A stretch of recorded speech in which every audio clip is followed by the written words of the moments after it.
And so we're halfway through the month, and with that, Inheritance Trials is now officially changed over. Originally we had Quincy enemies, now we're going up against Aaroniero. And as always, we're here to break down some of the better character use and some of my recommendations for characters that are going to ultimately have an easy time going through and tackling the ultra difficult Inheritance Trials quest. So the quest itself is available as of me making this video, and will be lasting until the 11th of June. Remember, in Inheritance Trials, it's all about doing a lot of burst damage or inflicting status augments. The main reason for that is because enemies do have Iron Skin. That essentially negates your damage by 80% unless you inflict them with a status augment. So as mentioned, using a character with a lot of damage that can go through Iron Skin or can constantly inflict status augments are going to be the key to tackling this particular quest. The enemies this time around are Aaroniero enemies, so those that do have a Aaroniero or a Sparta Killer are going to be more ideal here. The enemies themselves have Hollow Killer, so try to avoid bringing characters that are hollows. The enemies themselves are immune to paralysis, so those that can inflict paralysis I would again avoid bringing, because at that point you're essentially bringing a character that isn't inflicting any status augments, which is something that you don't want to do. And unfortunately, that does lock out a lot of characters. There are a lot of characters with Aaroniero Killer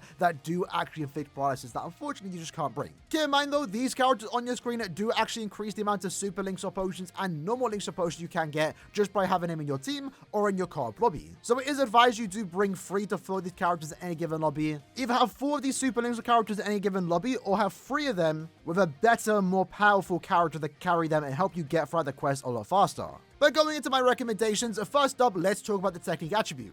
And a great character to bring here is going to be the 1000-year Bloodworth Eisen, still the best NAD character in the game, and he is about to become 1 year old, which is quite crazy to think about, and Caleb haven't really topped this character yet. In this case, he's a super fun character with his NAD string, really high damage output when he does inflict a status augment, because when you do inflict a status augment, you get an 80% stat boost to your attack stat. And that's super easy for him to inflict because this character does have weakening on every attack with an increased chance to inflict status augments. With a boost in barrier SA2 move, his damage output is great, survivability is great, and despite being a NAD character, he is going to clear his quest relatively fast, especially because he does have an Aaroniero kill ability. Another great character to use here is going to be the Spirit Society version of Grimjow. In his case, he is a super links character, so by default, having him in your lobby, you're getting more additional super links or potions and also normal links or potions. But Grimjow as a character is just great overall. Really good strong attack kit, can inflict weakening on every single attack, and has a pretty good damage output. Unfortunately, the character itself doesn't have an increased chance to inflict status augments, but he is going to go for his quest relatively easy. Another great character to use is of course going to be the new and renewed Quincy version of Ichigo.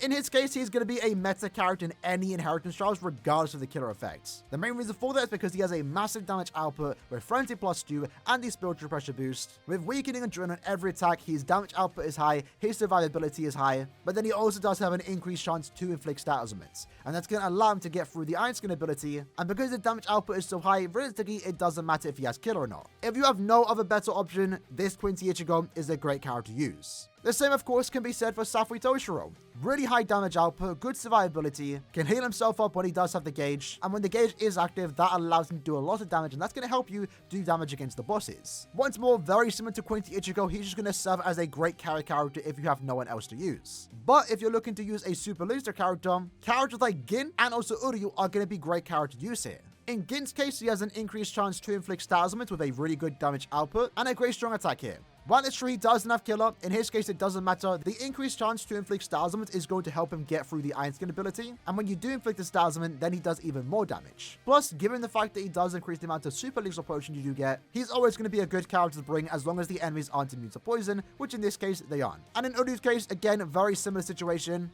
He is a super links character, he's increasing the drops you can get, but most importantly, he does go through Iron Skin. He is going to struggle a tad bit against the bosses, but that'll be fine as long as you coordinate your soul bombs. You really shouldn't have much of a problem with a full team of Uryus. Moving on to the heart attribute though, of course, one of the better characters to use, a meta character in any given IT, is of course going to be the 1000-year Bloodworth version of Ichigo. A super fun character, really fast mobility, great at the strong attacks with a great damage output. Now unfortunately, he doesn't increase the amount of super links or potions you get, but the main reason why you would use him is just to have an easy time going through his quest, carrying any character in your lobby. He goes through Iron Skin, he has killer effect here. Overall, he's just gonna have a super easy time tackling this particular quest. And the same can be kind of said for Bruno. Despite him not having a Aaroniero killer here, he does have an Espada killer, so therefore he's actually gonna be really good against the bosses. His natural damage output is so high that even when he doesn't inflict status augments, he's still gonna be able to get through the quest relatively easy. And the part that will usually slow him down, that being against the bosses, really isn't gonna be an issue here because he has killer against the bosses. So if you're looking to still use Bruno in Inheritance Trials, despite him not having killer here, he's gonna be really good, and it's gonna be a great boss killer against any boss that decides to spawn in. Safa Yoruichi is going to be a great character too,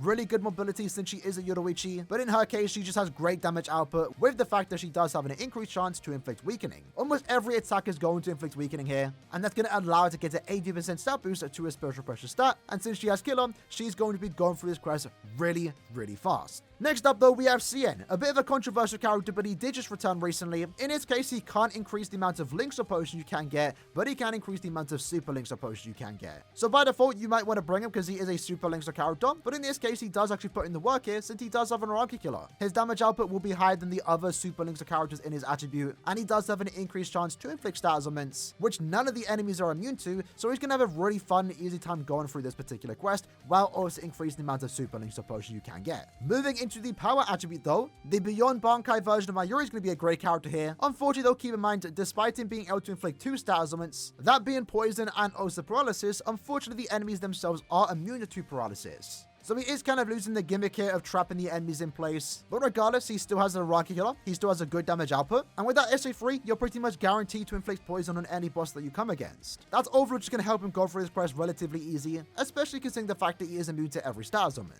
Yumachika is our next character. In his case, he is once more a super Linkster character, so by bringing him, you're getting more additional links or potions and also super links or potions. In his case, though, he does go through Iron Skin, which is great, but what's even better here is that this character finally has killer ability here. So therefore, he's doing more damage to these particular enemies, and it's going to help him clear this quest a lot faster. Yumachika has always been a good character in Inheritance Trials, but the biggest problem has been his damage output not being really high, so when he goes against the bosses, he does struggle a tad bit. In this case, he wouldn't really have that problem because he is getting the bonus 60% damage just from having killer effects. If you're looking to use a drop increase character to give you more super links or potions and also have killer here, Yumachika is going to be a great option.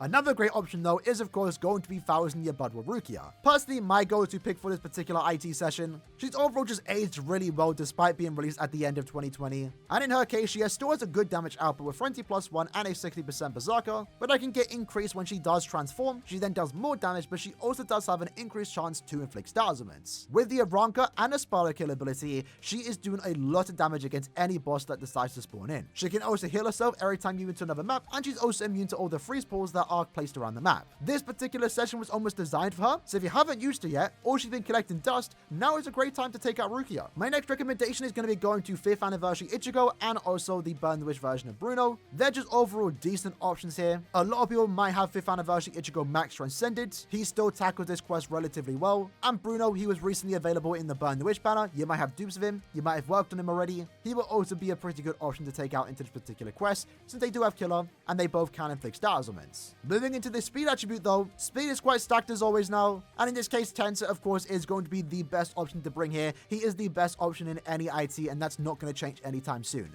Increase the amount of links or potions you get and also super links or potions while also having the speed and damage output that 1000 Year Blood with Ichigo has. Tensor is going to be a must-have here despite him not even have killer effects. If you're looking to have a fun and easy time while collecting a lot of potions, Tensor of course is going to be your main character here. 7th Anniversary Uri though is not going to be any slouch. In this case, he is a great character to use here. Really high damage output, especially with the gauge effects. But in this case, he does have killer against the enemies, can inflict both weakening and drain, and of course has an easy time inflicting stat ailments thanks to his increased chance to do so. Playing with Uryu is going to be super safe, super fun, and you're just going to be constantly inflicting stat ailments. Maisie is still going to be a pretty good solid option here. Once more, very high damage output, and with a Frenzy +2 Vortex, she's going to have an easy time inflicting stat ailments, which are going to overall increase her damage output. Unfortunately, though, keep in mind, she can inflict paralysis and also weakening. The enemies themselves are immune to paralysis, so you're not really getting the full potential from this character. But I know a lot of people just pulled her recently. She's still a good option to use here, despite the enemies being immune to paralysis. Since she has 2 stat ailments, she's still going to have a pretty easy time going through this quest.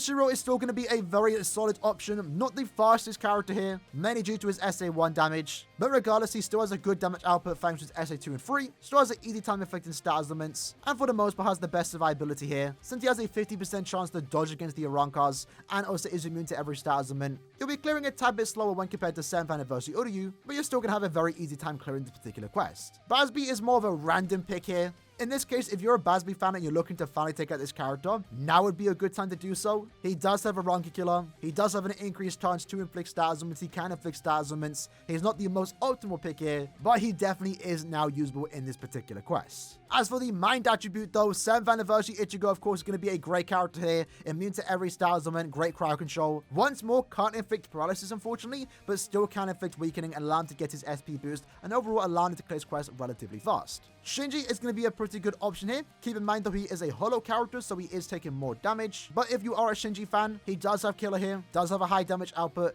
definitely can get a usage as his character in this particular IT session. Aaroniero is a super link shot character, increase the amount of super link shot potions and normal link shot potion you can get. And in his case, he's all about doing damage when he does inflict status ailments, which he has an easy time doing with his increased chance to do so. But since he inflicts weakening and does have a Ranky Killer, he's going to be once more a great character to use here, especially considering the fact that he is giving you more bonus drops. Balgo and Asushi are going to be great characters in any Inheritance Shrouds, this one being no exception. While it's true they don't have killer hit, their damage output is going to be a tad bit lower than compared to last week. They still have a good damage output, still have an increased chance to inflict status ailments, and still can inflict both weakening and also drain. They're always going to be great to use in Inheritance Shrouds, and this one once more is no exception. And then lastly, maybe an underrated pick here, Mayuri. In his case, once more he inflicts both paralysis and also poison, so the enemies are immune to paralysis, but he still can inflict status ailments. He has a somewhat easy time doing that because every 5 seconds someone potentially will get inflicted by poison, and he does have a good damage output, especially when he does inflict a status ailment. Now in his case, he doesn't have killer against the normal enemies, that being Aaroniero, but very similar to Bruno, he does have an Espada killer, so he is doing more damage against the Espadas, which usually is the part that slows him down, so the fact that he can do that is going to make him still a very solid option for this particular IT session.